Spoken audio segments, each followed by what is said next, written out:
प्यारे साथियों नमस्कार, कैसे हो आप सभी। मैं विनोद कुमार शाक्य स्वागत करता हूं आप सभी का आपके अपने यूट्यूब चैनल विनोद कुमार शाक्य के चैनल पर। आप सभी प्यारे दोस्तों का एक और नई वीडियो के अंदर यहां पे स्वागत है। तो दोस्तों, हमारा जो टॉपिक चल रहा है वो है साझेदारी का परिचय, जिसके अंदर हमने साझेदारी का अर्थ पढ़ लिया था और उसके बाद साझेदारी की परिभाषा पढ़ ली थी। आज की इस क्लास के अंदर जो हमारा टॉपिक है वो है साझेदारी की आवश्यकता। कि जो साझेदारी की आवश्यकता है वो क्यों महसूस की गई, यानी कि साझेदारी की आवश्यकता क्यों पड़ी। क्योंकि एकाकी व्यापार भी तो पहले क्या हो रहा था, संचालन हो रहा था, लेकिन एकाकी व्यापार जो संचालन होता उसमें क्या क्या कमियां थी, जिसको सुधारने के लिए क्या साझेदारी की जो क्या आवश्यकता पड़ी, उसके बारे में हम यहाँ पे बात करते हैं। तो यहाँ पे कहता है कि साझेदारी की आवश्यकता में कि सबसे पहले सीमित पूंजी, सीमित प्रबंध क्षमता। तो यहाँ पे हम लिख सकते हैं कि सीमित पूंजी कोमा सीमित प्रबंध क्षमता, सीमित प्रबंध क्षमता व चातुर्य, सीमित प्रबंध क्षमता व चातुर्य, अनिश्चित अस्तित्व आदि एकाकी व्यापार की, अनिश्चित अस्तित्व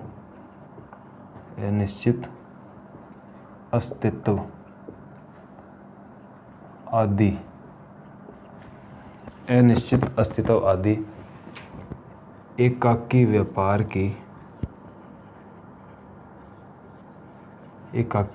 की कमियों को दूर करने के लिए साझेदारी का उद्भव हुआ है। कि कमियों को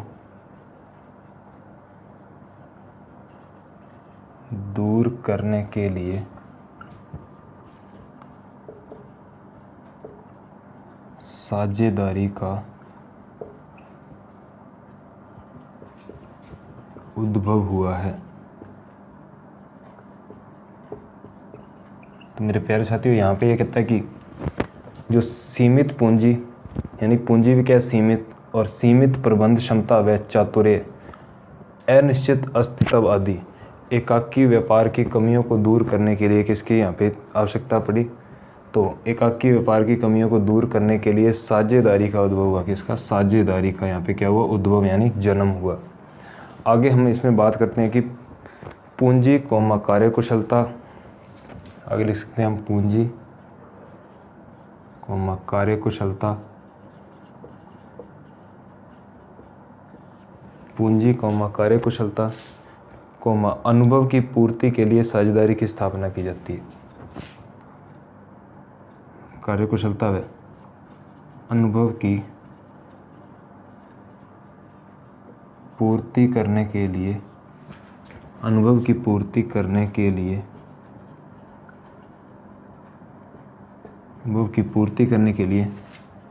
साझेदारी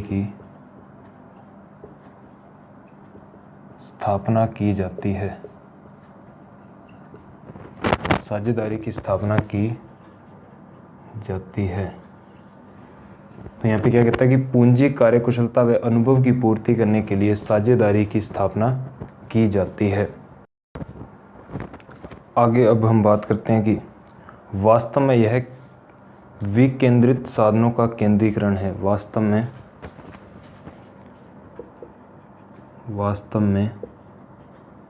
यह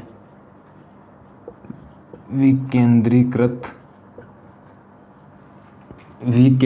साधनों का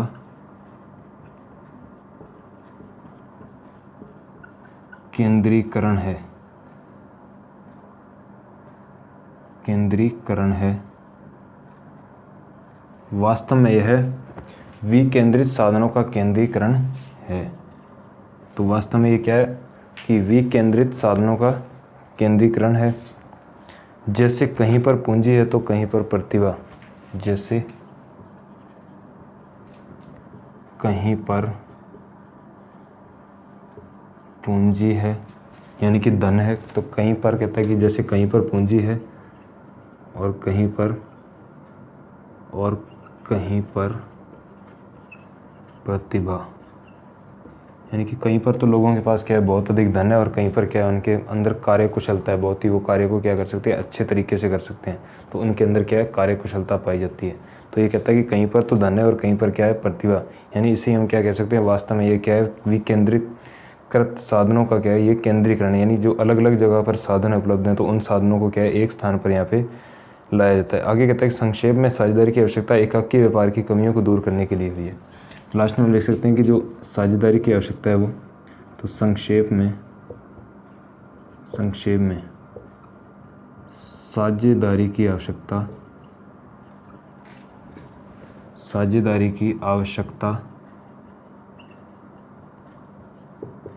एकाकी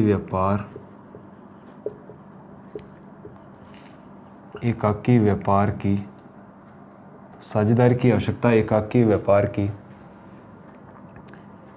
कमियों को दूर करने के लिए की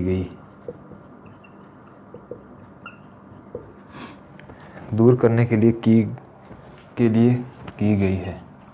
तो यानी कि जो साझेदारी की स्थापना है, तो वो साझेदारी की स्थापना क्यों की गई है, एकाकी व्यापार की कमियों को दूर करने के लिए ही साझेदारी की क्या की गई, यहाँ पे स्थापना की गई है।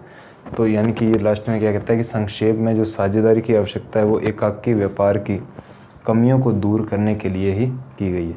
तो एकाकी व्यापार की जो जो कमियां थी, जो मैंने ऊपर आपको बताई दिया यहाँ पे, कि इसमें क्या था, सीमित पूंजी, सीमित प्रबंध क्षमता व चातुर्य, अनिश्चित क्या था इसमें, अस्तित्व आदि एकाकी व्यापार की कमियां थी और इनको दूर करने के लिए साझेदारी का क्या हुआ है, उद्भव हुआ है।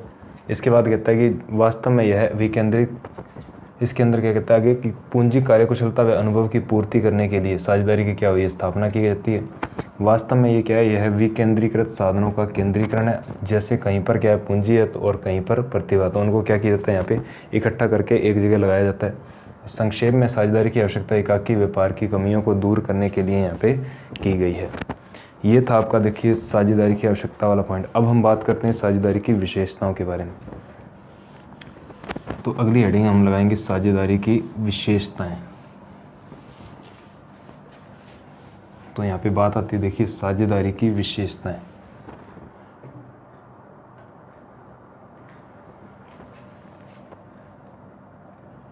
साझेदारी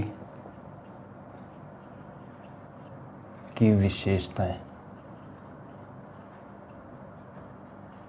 यानी कि साझेदारी की क्या क्या विशेषताएं हैं उसके बारे में अब हम यहाँ पे बात करेंगे।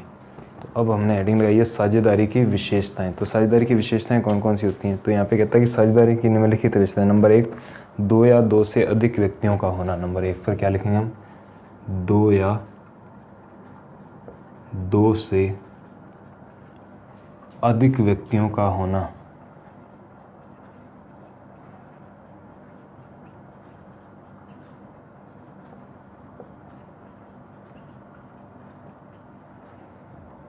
तो ये हमारा पहला पॉइंट है, 2 या 2 से अधिक व्यक्तियों का होना। यानी ये कहता है कि साझेदारी में क्या है, 2 या 2 से अधिक व्यक्तियों का यहाँ पे होना बहुत ही ज़रूरी है।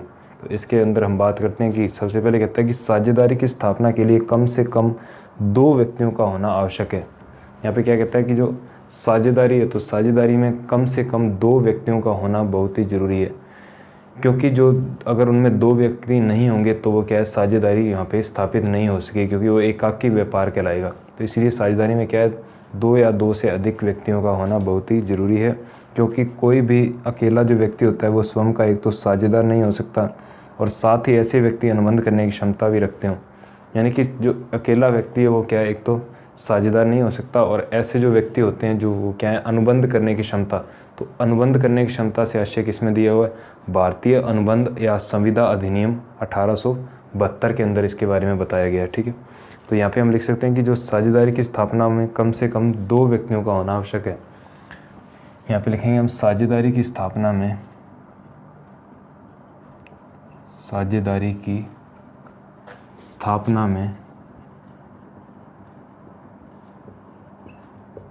कम से कम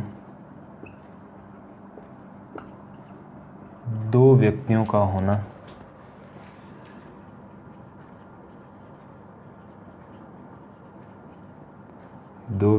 होना आवश्यक है। कम से कम 2 व्यक्तियों का होना आवश्यक है। यहाँ पे कहता है कि साझेदारी में कम से कम 2 व्यक्तियों का होना आवश्यक है, क्योंकि कोई भी अकेला व्यक्ति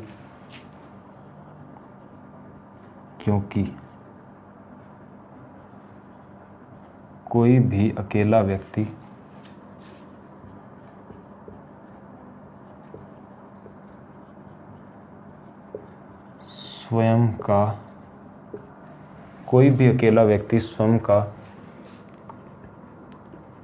साझेदार नहीं हो सकता।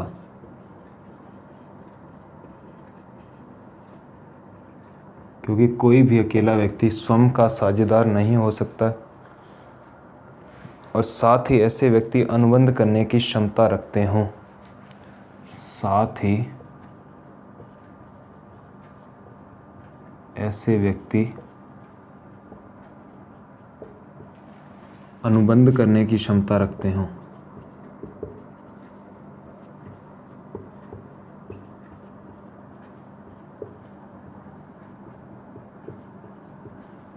साथ ही ऐसे व्यक्ति अनुबंध करने की क्षमता रखते हों। तो यहाँ पे कहता है कि 2 या 2 से अधिक व्यक्ति होना। तो साझेदारी की विशेषताओं का पहला पॉइंट है कि 2 या 2 से अधिक व्यक्तियों का होना। यहाँ कहता है कि साझेदारी की स्थापना में कम से कम 2 व्यक्तियों का होना, कम से कम यहाँ पे क्या कहते हैं 2 व्यक्तियों का होना आवश्यक है, क्योंकि कोई भी अकेला व्यक्ति स्वयं का क्या नहीं हो सकता, एक तो वो साझेदार नहीं हो सकता, यानी स्वयं का वो अकेला व्यक्ति क्या नहीं हो सकता, साझेदार नहीं हो सकता। इसलिए कम से कम इसमें कितने 2 व्यक्तियों का होना बहुत ही जरूरी है। आगे कहता है कि साथ ही ऐसे व्यक्ति अनुबंध करने की क्षमता रखते हो। अब अनुबंध करने की जो क्षमता से आशय वो किस में दिया हुआ आपको, भारतीय अनुबंध यानी संविदा अधिनियम कॉन्ट्रैक्ट एक्ट में दिया हुआ। तो इंडियन कॉन्ट्रैक्ट एक्ट 1872 में क्या है कि अनुबंध करने की क्षमता रखने वाले व्यक्ति के बारे में यहाँ पे बताया गया। ये कहता है कि अतः भारतीय अनुबंध अधिनियम 1872 के अनुसार एक अवयस्क, पागल व कानून द्वारा अयोग्य घोषित व्यक्ति फर्म में साझेदार के रूप में शामिल नहीं हो सकता। यानी कि यहाँ पे जो है कि व्यक्ति अनुबंध करने की क्षमता से क्या बता रही है कि भारतीय अनुबंध अधिनियम 1872 में क्या बताया गया कि एक जो अवयस्क व्यक्ति यानी जो 18 वर्ष से कम आयु का व्यक्ति होता है वो क्या अनुबंध करने की क्षमता नहीं रखता। उसके साथ साथ ये कहता है कि पागल व कानून द्वारा अयोग्य घोषित, जिसे कानून द्वारा क्या है अयोग्य घोषित कर दिया जाता है, तो वो व्यक्ति भी यहाँ पे क्या है अनुबंध करने की क्षमता नहीं रखता। तो आगे कहता है कि इसी विशेषता के आधार पर यदि भविष्य में साझेदारों की संख्या घटकर 1 रह जाए तो साझेदारी स्वतः ही क्या हो जाएगी, समाप्त हो जाएगी। तो यानी कि कम से कम 2 व्यक्ति। आगे कहता है कि इसी यहाँ पे लिख सकते हैं हम इसी विशेषता के आधार पर, इसी विशेषता के आधार पर, इसी विशेषता के आधार पर यदि भविष्य में साझेदारों की संख्या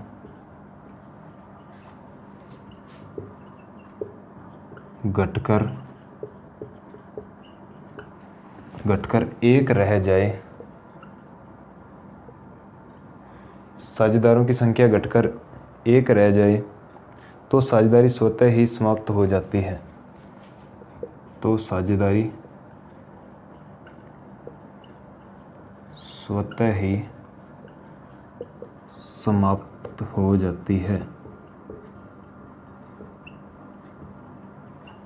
तो साझेदारी स्वतः ही क्या हो जाती है, समाप्त। यदि मान लो भविष्य के अंदर क्या है, अगर साझेदारों की संख्या घटकर, पहले तो कम से कम कितने 2 सदस्य होने चाहिए, अगर 2 से घटकर क्या रह जाती है 1 रह जाती है तो साझेदारी भविष्य में स्वतः ही क्या मानी जाएगी, समाप्त मानी जाएगी।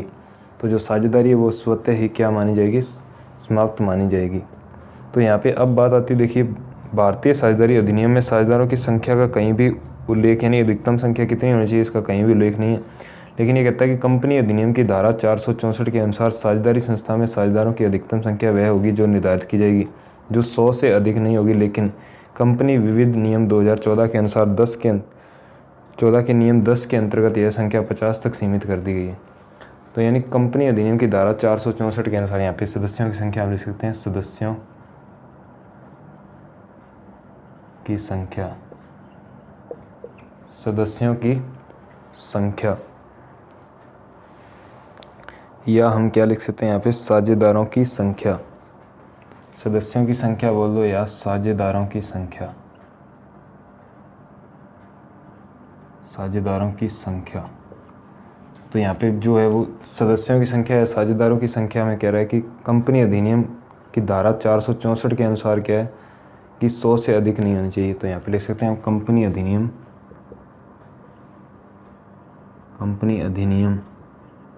की धारा 464 के अनुसार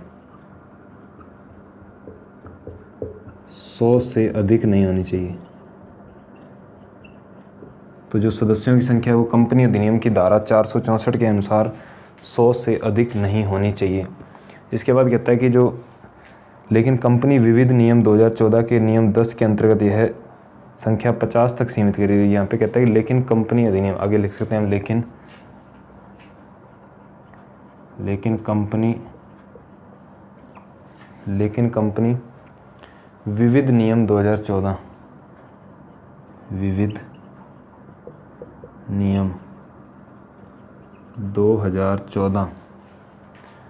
नियम 2014 के नियम 10 के अंतर्गत